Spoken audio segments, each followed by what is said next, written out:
সম্মানিত ভিউয়ার্স, আসসালামু আলাইকুম। আপনারা দেখছেন সততা ইলেকট্রনিক্স ATV ইউটিউব চ্যানেল। তো বন্ধুরা, আজকে যে ইনভার্টারটা দেখতে পাচ্ছেন, এটা কিন্তু এই সাইড থেকে ভেঙে গেছে, ঠিক আছে, জোড়াটা ছুটে গেছে।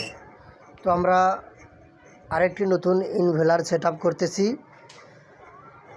তো এখানে কিন্তু এই মুড়িটা ইনভার্টারে কাটে দিতে হচ্ছে, ঠিক আছে। তো আপনারা যারা নিত্য নতুন মেকার ভাইয়েরা রয়েছেন, আপনারা যদি এরকম এসি মোটরের ইনভার্টার সেট আপ করেন, অবশ্যই একটু খেয়াল করে কাজ করবেন, ঠিক আছে। এই অবস্থা যদি এখন আমরা ফিটিং করি, এই ইনভার্টারটা যখন ডিফিউজারের ভিতর যখন সেট আপ হচ্ছে, জাম হয়ে যাচ্ছে, ঠিক আছে, মানে ঠেকে যাচ্ছে। এই মুড়িগুলো একটু চাষে দিতে হবে, আর হালকা একটু বড় হয়েছে, এটা আমরা কেটে দিব, ঠিক আছে। এটা যদি কেটে না দেই, আপনারা যখন পাম্পের সাথে যখন সেট আপ করবেন, লাট যখন টাইট দিবেন, মোটরটা কিন্তু জাম হয়ে যাবে, ঠিক আছে। মোটরটা কিন্তু ঘুরবে না, তখন হাত দিয়ে ঘুরে দিলেও কিন্তু ঘুরবে না।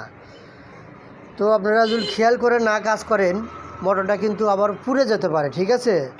আপনারা ইনভার্টার সেট আপ করবেন, করে পিছনে যে মোটরের পাখা রয়েছে, এই যে পাখা দরকারে ঘুরে আনতে দেখবেন মোটরটা ফ্রি না জাম। তো আমার এই ছোট্ট একটি ভিডিও কীরকম ইনফরমেশন ছিল অবশ্যই কমেন্টে জানাবেন। আর যারা এই ধরনের ব্যাটারি চালিত গাড়ির মোটর কন্ট্রোলার, চার্জার, ওয়ারিংয়ের কাজ শিখতে যাচ্ছেন, তারাও স্ক্রিনে দেওয়া নাম্বারে যোগাযোগ করতে পারবেন। তো সবাই ভালো থাকবেন। অল ভিউয়ার্স, আসসালামু আলাইকুম।